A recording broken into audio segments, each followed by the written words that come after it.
Gentlemen, ladies, and anyone in between, I welcome you all, and today I'm going to be interrupting my filming and comparison between the Corrado K and the Tranx 200 because I got a random package in the mail today from Daiwa. I have no idea what this is. I didn't order anything from them.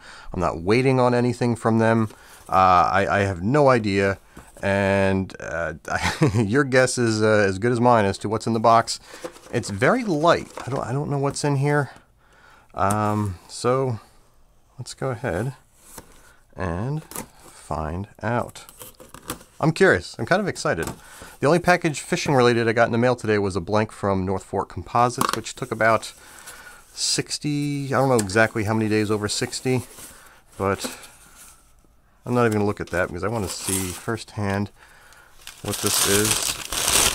Okay, there's nothing in the paper.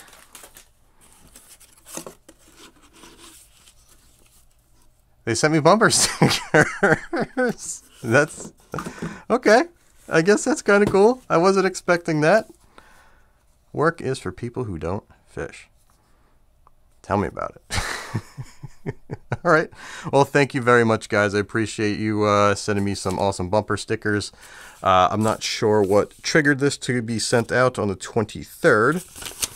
And it's with all that being said, back to my regularly scheduled program where I'm going to be basically doing a comparison about as in-depth as I can possibly get without taking up too much of your time between the Tranx 200 and the Corrado K, because I'm seeing a lot of chatter out there about the Tranx 200 being the ideal reel for swim baiting, when in actuality this is my initial guess, it's the same damn thing as a Corrado with a little bit of waterproofing and a ball bearing being taken out of this area here. So we're going to find out, and hopefully you guys enjoy that. So until next time, guys, tight lines, and I will see you soon.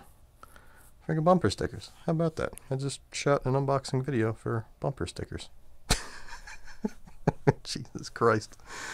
Don't shoot me for that one.